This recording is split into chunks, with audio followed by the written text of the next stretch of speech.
మిత్రులందరికీ మన ఛానల్లోకి వెల్కమ్. మనం 11వ తారీఖు జనవరి 2025లో జరిగినటువంటి టెట్ లాంగ్వేజ్ పేపర్లో ఉన్నాం. సో కంటెంట్ మనం డిస్కస్ చేస్తున్నాం. మనం సోషల్ స్టడీస్. మన ప్రీవియస్ క్వశ్చన్ వచ్చేసరికి ఇంతకుముందు మనం అమెరికా ఫ్రీడమ్ మూమెంట్ గురించి మనం డిస్కస్ చేసాం. సో ఈ సెషన్లో మనం డిస్కస్ చేయబోయేది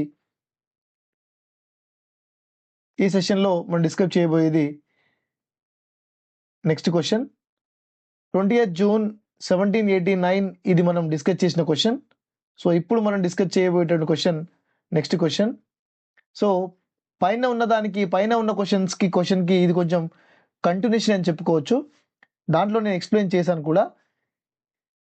in 1783 the great Britain recognised the independence of 13 American colonies by signing treaty. ఇంతకుముందు చెప్పుకున్నాం మనం. యుఎస్ఏకి ఇంగ్లాండ్కి వార్ జరిగింది. ఎప్పుడు? 1775 అండ్ 1781లో కంప్లీట్ అయిపోయింది. సో కంప్లీట్ అయిపోయిన తర్వాత according to the which treaty, ఏ సంధి ద్వారా వాటికి ఇండిపెండెన్స్ గ్రాంట్ చేసింది ఇంగ్లాండ్ అంటే అది ట్రీటీ ఆఫ్ ప్యారిస్ అని ఇంతకుముందు చెప్పుకున్నాం మనం. Treaty of Paris. సో ఇదండి ట్రీటీ ఆఫ్ ప్యారిస్. చాలా చాలా important. Treaty of Paris 1783. Treaty of Paris 1783 ఒప్పందం ద్వారా 1783 ఒప్పందం ద్వారా ఈ యుద్ధం ముగిసింది. సారీ, ఇది కూడా 83. సో 83 ద్వారా ఒప్పందం ముగిసింది. ఆ తర్వాత 1789లో యుఎస్ఏ రిపబ్లిక్ అయింది అని చెప్పుకున్నాం మనం. So Paris treaty, according to the Paris treaty USA 13 colonies got independence. తర్వాత నెక్స్ట్ మనం ఒకసారి ఈ ట్రీటీ ఆఫ్ వియన్నా ఏంటో చూద్దాం. ట్రీటీ ఆఫ్ వియన్నా ఇది కూడా చాలా చాలా ఇంపార్టెంట్. ట్రీటీ ఆఫ్ వియన్నా 1815లో జరిగింది. Treaty of Vienna. ఒకసారి వియన్నా ట్రీటీ ఏంటి, దాని ముఖ్యాంశాలు ఏంటో కూడా చూసే ప్రయత్నం చేద్దాం. ట్రీటీ ఆఫ్ వియన్నా 1815లో జరిగింది. ఎందుకు జరిగింది 1815లో అంటే మనకి 1815లో వాటర్లూ వార్ జరిగింది. వాటర్లూ వార్. సో వాటర్లూ వార్ ఎవరెవరికి మధ్య జరిగింది? నెపోలియన్ వర్సెస్ ఒక 5 to 6 కంట్రీస్ మధ్య జరిగింది. అంటే నెపోలియన్ ప్రతి రాజ్యాన్ని ఓడించుకుంటూ తన సామ్రాజ్యాన్ని విస్తరించుకుంటున్నాడు. సో కాబట్టి ఇంగ్లాండు, స్పెయిన్, పోర్చుగల్ ఇలా కొన్ని దేశాలన్నీ కలిసి అరే ఎలాగైనా మనం నెపోలియన్ ఓడించాలి అని చెప్పి ఇంగ్లాండ్ నాయకత్వంలో under the leadership of England Napoleon was defeated in the వాటర్లూ war. Napoleon finally defeated in the వాటర్లూ war. Napoleon చివరిసారిగా ఓడిపోయిన యుద్ధం వాటర్లూ వార్. ఈ వాటర్లూ వార్ తర్వాత ఒక మీటింగ్ జరిగింది. అదే వియన్నా మీటింగ్ 1815.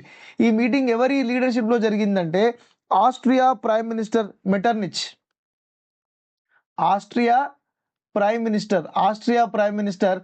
మెటర్నిక్ లేదా మెటర్నిచ్ అంటారు. ఈ మెటర్నిక్ యొక్క ఆధ్వర్యంలో జరిగింది. అంటే నెపోలియన్ ఎక్కడెక్కడైతే ఎవరెవరినైతే ఓడించి తన రాజ్యాన్ని ఫ్రాన్స్లో కలుపుకున్నాడో మళ్ళీ వాళ్ళకి తిరిగి రాజ్యాలను అప్పచెప్పడం. అంటే నెపోలియన్ ఒక ఎక్స్ అనే రాజును ఓడించాడు అనుకుందాం, మళ్ళీ ఆ ఎక్స్ అనే రాజుకి తన రాజ్యాన్ని తిరిగి అప్పచెప్పడం ఈ యొక్క వియన్నా ట్రీటీ యొక్క ఉద్దేశం. Okay. Next treaty of Frankfurt ఎప్పుడు జరిగిందంటే 1871లో జరిగింది. ఇది యూనిఫికేషన్ ఆఫ్ జర్మనీకి సంబంధించింది. ఇది జర్మనీ ఏకీకరణకు సంబంధించింది. అంటే ఫ్రాంక్ఫర్ట్ ట్రీటీ ఎవరికి మధ్య జరిగింది? Prussia versus France. ప్రష్యా మరియు ఫ్రాన్స్కి. ప్రష్యా అంటే ఏంటి? జర్మనీ. ప్రష్యా అంటే ఇప్పుడు కొత్త పేరేంటి? జర్మనీ. సో ప్రష్యాకి ఫ్రాన్స్కి మధ్య జరిగినటువంటి యుద్ధం ద్వారా జర్మనీ యొక్క యూనిఫికేషన్ జరిగింది. సో అప్పుడు అయినటువంటి ట్రీటీ ఫ్రాంక్ఫర్ట్ ట్రీటీ. తర్వాత వర్సైల్స్ ట్రీటీ అని ఇచ్చారు. ఇది వరల్డ్ వార్ 1 తర్వాత జరిగినటువంటి ట్రీటీ. సో మీ అందరికీ తెలుసు వర్సైల్స్ ట్రీటీ 1919లో జరిగింది. ఇది 1919లో వరల్డ్ వార్ 1 తర్వాత గెలిచిన దేశాలు ఓడిన దేశాలని పనిష్మెంట్ ఇవ్వడానికి చేసినటువంటి ఈ ఒప్పందమే ట్రీటీ ఆఫ్ వర్సైల్స్ అని చెప్పుకోవచ్చు. ఓకే. సో ఈ క్వశ్చన్ అయిపోయింది. Next question.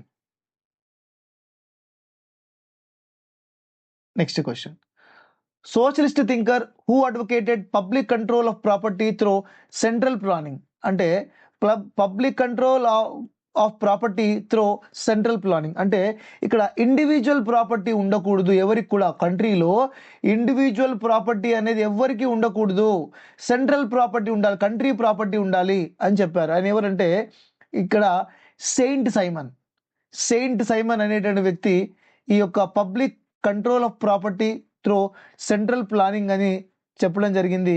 సో దీన్నే కోఆపరేటివ్ సిస్టమ్ అని కూడా అంటారు. Cooperative system.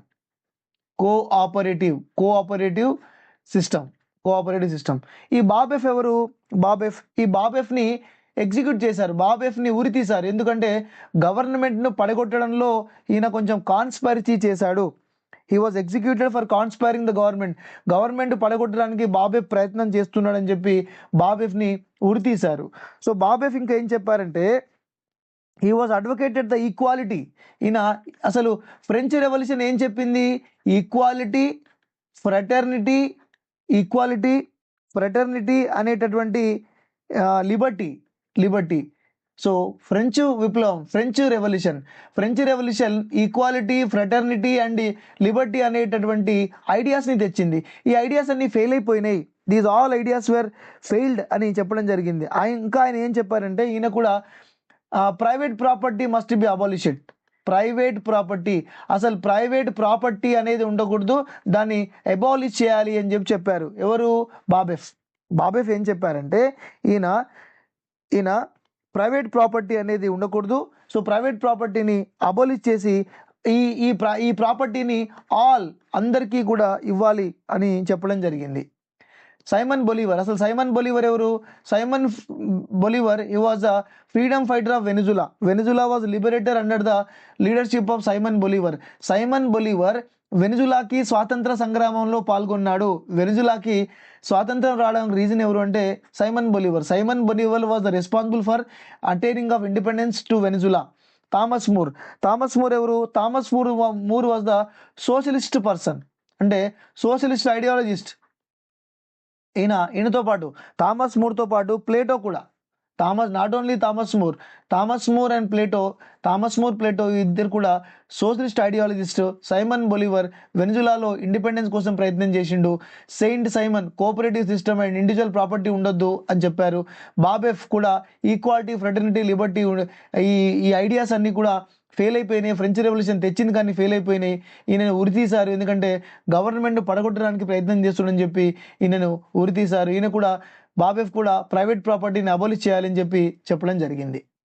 సో మనకి ఆన్సర్ అయితే సెయింట్ సైమన్ వచ్చేసింది. నెక్స్ట్ క్వశ్చన్ మనకి in between 1500 to 1800 most of Central and South Africa had become under the control of European countries. So మనకి central Africa అంటే మనకి ఇది నార్త్ అమెరికా అనుకుందాం. సో ఇది మెక్సికో, ఆ తర్వాత సౌత్ అమెరికా ఇలా అనుకుంటే, సో ఈ central America and south America mostly came under the control of Spain and Portugal. So Spain వాళ్ళు ఈ సెంట్రల్ అండ్ సౌత్ అమెరికాను రూల్ చేయడానికి మాడ్రిడ్లో కౌన్సిల్ ఉండేది. మాడ్రిడ్ చాలా ఇంపార్టెంట్. సో దీన్ని మాడ్రిడ్ కౌన్సిల్ అంటారు. మాడ్రిడ్ అంటే స్పెయిన్ మరియు పోర్చుగల్ వాళ్ళు ఈ సెంట్రల్ అమెరికా, సౌత్ అమెరికాలో ఉన్న ఏరియాస్ని రూల్ చేసేవారు. వీళ్ళకి రూల్ చేయడానికి మాడ్రిడ్లో ఒక సుప్రీం కౌన్సిల్ ఉండేది. ఎక్కడ ఉండేది సుప్రీం కౌన్సిల్? మాడ్రిడ్లో ఉండేది. సో మాడ్రిడ్ ఏంటంటే Spain capital city Madrid. I repeat, Spain capital city Madrid. Okay, ఇది డైరెక్ట్ క్వశ్చన్. నెక్స్ట్ క్వశ్చన్,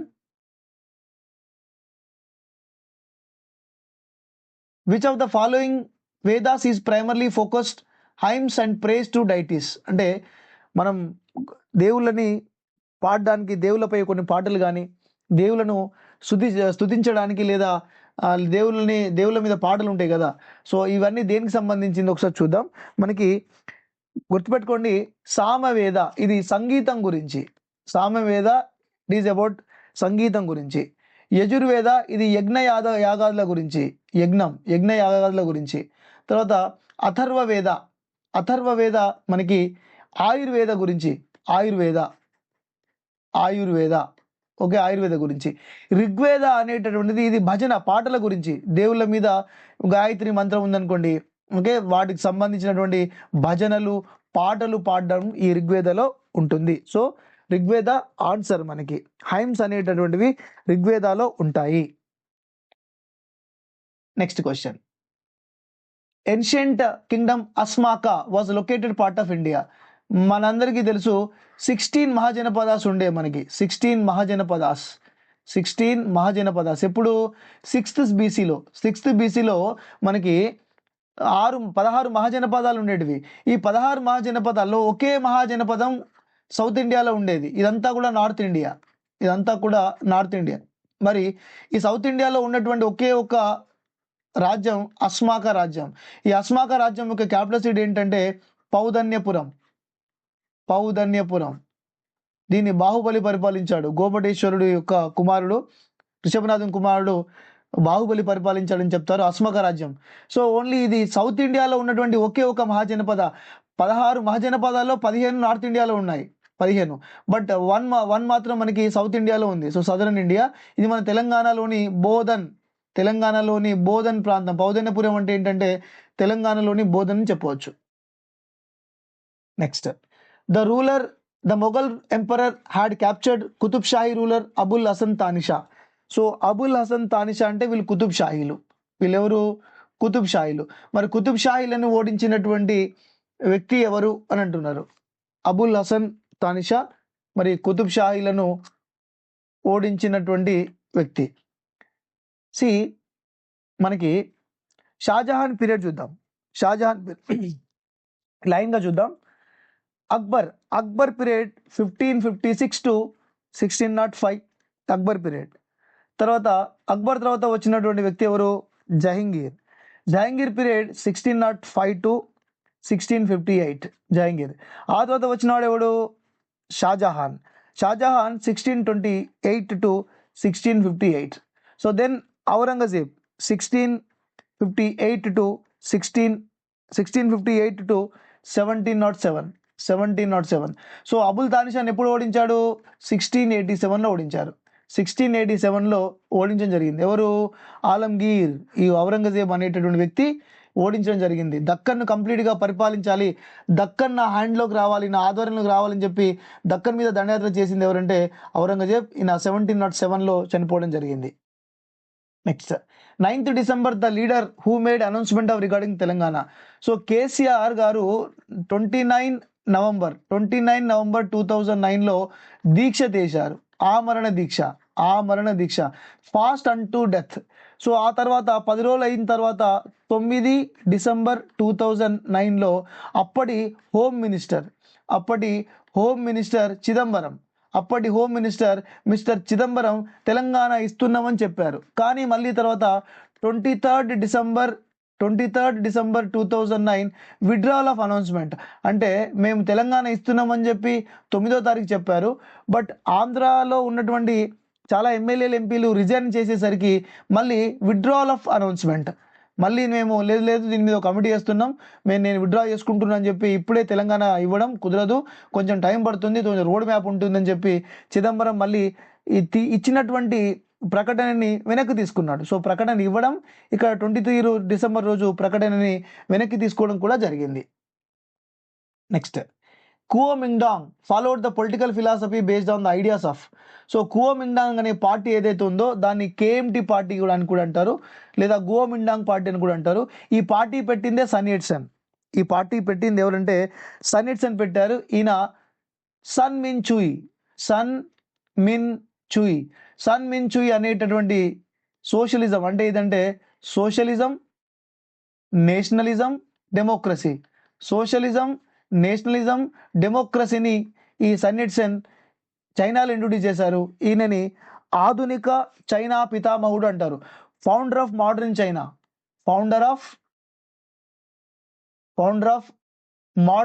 అంటారు. ఫౌండర్ ఆఫ్ మోడర్న్ చైనాగా పిలుస్తారు సన్ యట్ సెన్ని. సో చియాంగ్ కైషక్ ఎవరు? సన్ యట్ సెన్ చనిపోయిన తర్వాత కేఎంటి పార్టీ చియాంగ్ కైషక్ ఆధీనంలోకి వచ్చింది. ఈ చియాంగ్ కైషక్ ఏం చేశారంటే ఈయన 4 ముఖ్యమైనటువంటి సిఫార్సులు చేశారు.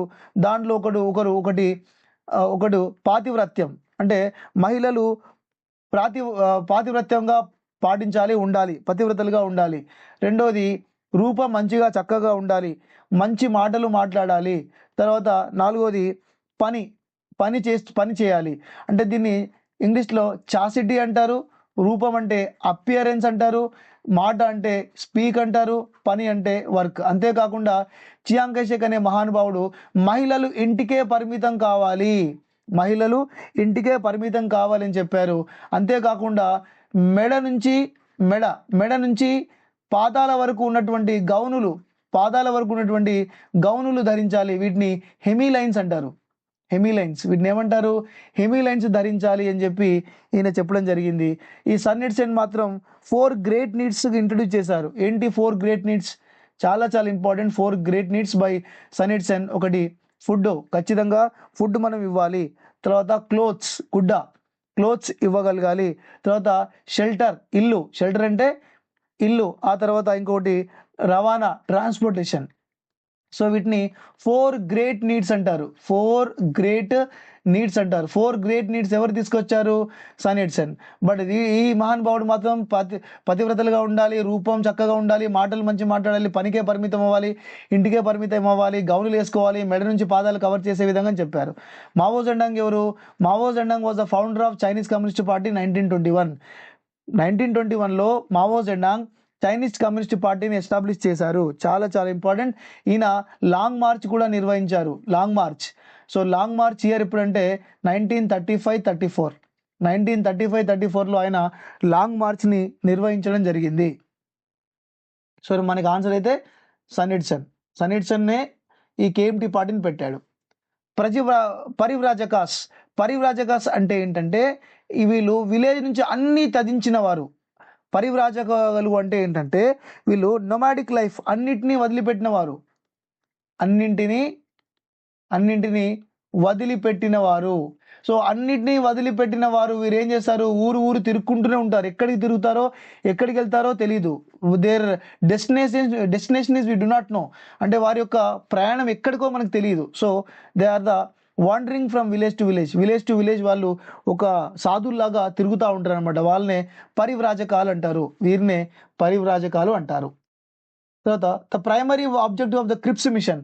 అసలు క్రిప్స్ మిషన్ ఎప్పుడు వచ్చింది? 1942లో వచ్చారు క్రిప్స్. ఎవరు వచ్చారు? Sir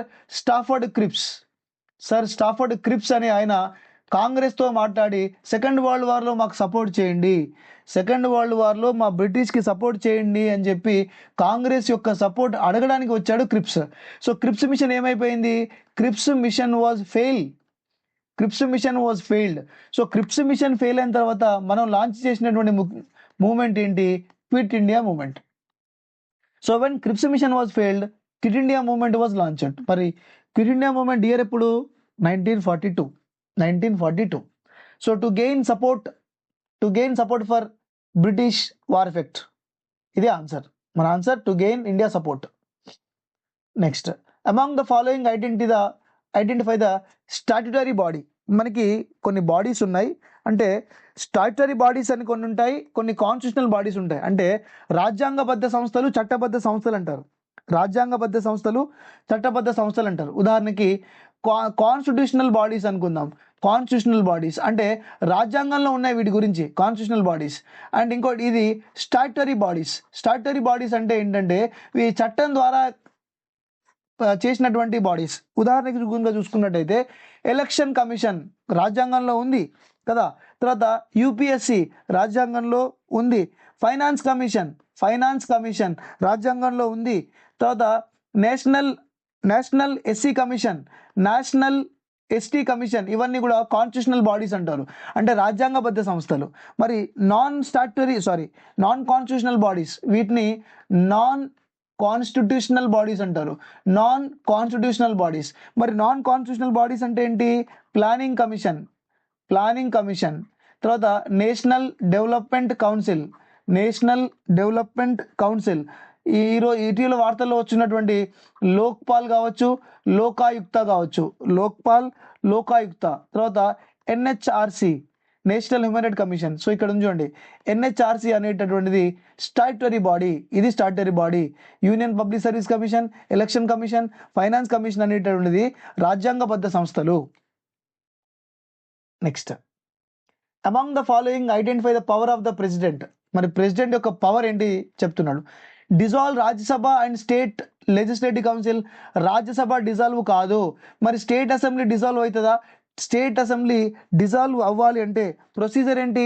state assembly state legislative council dissolve కావాలంటే దీని చట్టం ఎవరు చేయాలి? పార్లమెంట్ చేయాలి. So parliament can dissolve the state council. So ఇది తప్పు. It's call for the joint session of the parliament. So president ఏం చేస్తారంటే, ఒక బిల్లు లోక్సభలో పాస్ అయింది, బట్ ఆ బిల్లు రాజ్యసభలో పాస్ కాలేదు, అప్పుడు ఎక్కడికి వెళ్తుంది? జాయింట్ సెషన్కి వెళ్తుంది. సో జాయింట్ సెషన్ తెలిపేట ఆర్టికల్ ఏంటిది? Article 108. Article number 108 it is about the joint session. Joint session ఎవరు జరుపుతారు? స్పీకర్. జాయింట్ సెషన్ ఎవరు జరుపుతారు? స్పీకర్ జరుపుతారు. సో జాయింట్ సెషన్ కమ్మని, జాయింట్ సెషన్ పెట్టండి అని చెప్పేది ఎవరంటే ప్రెసిడెంట్. సో నామినేట్ 12 మెంబర్స్ లోక్సభనా? కాదు, Rajya Sabha. President nominate 12 members to Rajya Sabha కదా. Next, decides whether the bill is money bill or ordinary bill. He does not decide, speaker decide. మీది మనీ బిల్లా కాదా అనేటువంటి డిసైడ్ చేసేది ఎవరు? Speaker, not president. So answer వచ్చేసింది. Next, Ravi is forced to work as a bonded labour for several years for the amount his father had received from the landlord. It would be violation of this fundamental right. So ఈ question similar question ఇంతకు ముందు మనకు వచ్చింది. ఇది fundamental రైట్స్కి సంబంధించినటువంటి question, చాలా చాలా important question. So ఇక్కడ మనం బాండెడ్ లేబర్ అంటాం. సో బాండెడ్ లేబర్ అనేది rights against of the exploitation. So article number 23, article number 24. So article number 23 abolished the slavery, abolished the bonded labour. ఇది బాగేలా మరియు వెట్టి చాకిరీని నిషేధించాయి. మరి 24 ఏంటిది? 24 children should not work in the factories. పిల్లలు ఫ్యాక్టరీలో పనిచేయదు, డేంజరస్ ఫ్యాక్టరీస్లో should not work. Children not work in factories, article number 24. మరి రైట్ టు ఈక్వాలిటీ అంటే ఏంటి? రైట్ టు ఈక్వాలిటీ మనం ఇంతకుముందు నేర్చుకున్నాం. Right to equality article number 14 to article number 18. Article number 14 and article number 18 about right to equality. అంటే చట్టం ముందు అందరు సమానులే, అంటే equal before the law, equal in educational opportunities, equal in employment opportunities and equal in all other aspects. But freedom అంటే ఏంటి? Freedom 19 to 22. Article number 19 to 22 explains about the freedom. So freedom అంటే ఏంటిది? Freedom of movement, మీకు కంట్రీలో ఎక్కడికైనా వెళ్ళేటువంటి హక్కు ఉంది. ఫ్రీడమ్ ఆఫ్ స్పీక్, మీకు freedom of expression, speak or expression are association, మీకు ఒక అసోసియేషన్ పెట్టుకునే హక్కు ఉంది, పొలిటికల్ పార్టీ పెట్టుకునే హక్కు ఉంది. తర్వాత మీకు మీకు నచ్చినటువంటి ప్రొఫెషన్ స్వీకరించే హక్కు ఉంది. సో అది ఫ్రీడమ్గా వస్తుంది. Constitutional remedies, article number 32 refers about the constitutional remedies. వీటిని రాజ్యాంగ పరిహార హక్కు అంటారు తెలుగులో. డాక్టర్ బిఆర్ అంబేద్కర్ వీటిని ఆ హృదయంతో పోల్చాడు. రాజ్యాంగంలో ఆత్మ మరియు హృదయంతో పోల్చారు. హృదయం, కాన్స్టిట్యూషనల్ రెమెడీస్, రాజ్యాంగ పరిహార హక్కు అంటారు దీన్ని. Next, during the national emergency all or any fundamental rights can be suspended by the Indian president మనకు ఉన్నటువంటి ఫండమెంటల్ రైట్స్ అన్నిటినీ సస్పెండ్ చేయొచ్చు, కానీ ఆర్టికల్ నెంబర్ 20, 21 సస్పెండ్ చేయడానికి లేదు. All fundamental rights are suspended. I repeat, అన్ని ప్రాథమిక హక్కులు సస్పెండ్ కాబడతాయి, అన్ని ప్రాథమిక హక్కులన్నీ కూడా రద్దు చేయబడతాయి, కానీ ఆర్టికల్ నెంబర్ 20, 21 మాత్రం ఇది రద్దు అవ్వదు, గుర్తుపెట్టుకోండి. సో ఎమర్జెన్సీ ఎప్పుడు పెడతారు? ఎమర్జెన్సీ ఆర్టికల్ నెంబర్ 352 ఏ emergency? National emergency. Article number 356 ఏ emergency? State emergency. Article number 360 ఏ ఎమర్జెన్సీ? Financial emergency. దీన్ని ఏమంటారంటే ఫైనాన్షియల్ ఎమర్జెన్సీ అంటారు. Next question, which of the following does not come under violation of human rights? Human rights కిందికి రానిది ఏంటిది? Denial of information వస్తుంది. ఇది మీకు ఏదో ఇన్ఫర్మేషన్ మీకు ఇవ్వలేదు అంటే that is against of the violation of human rights. Delaying of the investigation of crime human rights కిందకే వస్తుంది. Discrimination of the discrimination against women in the family discussion వస్తుంది. Not providing employment by the government and government sector. So నీకు employment in the government sector and non government sector అనేటువంటిది it is depends upon your recruitment, your skill, your ability. So ఇది violation of rights కింద రాదు. So these all are violation, but ఇది మాత్రం violation కాదు. Next amendment. This amendment of the Indian Constitution inserted the fundamental rights.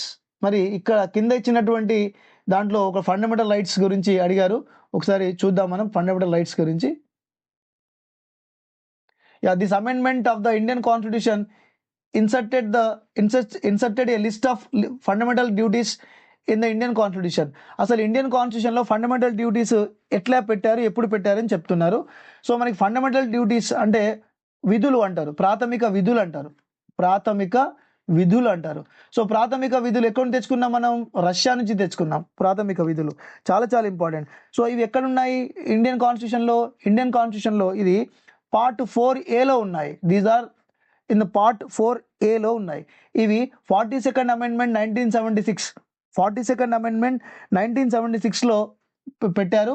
దీనికి recommendation చేసింది ఎవరంటే Sardar Swaran Singh committee. Swaran Singh committee ఏమని చెప్పిందంటే ఫండమెంటల్ డ్యూటీస్ పెట్టండి అని చెప్పింది. సో మనకి 11 ఫండమెంటల్ డ్యూటీస్ ఉన్నాయి. 11 ఫండమెంటల్ డ్యూటీస్ ఉన్నాయి. 1976లో పెట్టారు ఇది according to the 42nd amendment act. What about the 44th amendment act? Sir ఈ 44th ఎందుకు ఇచ్చింది సార్?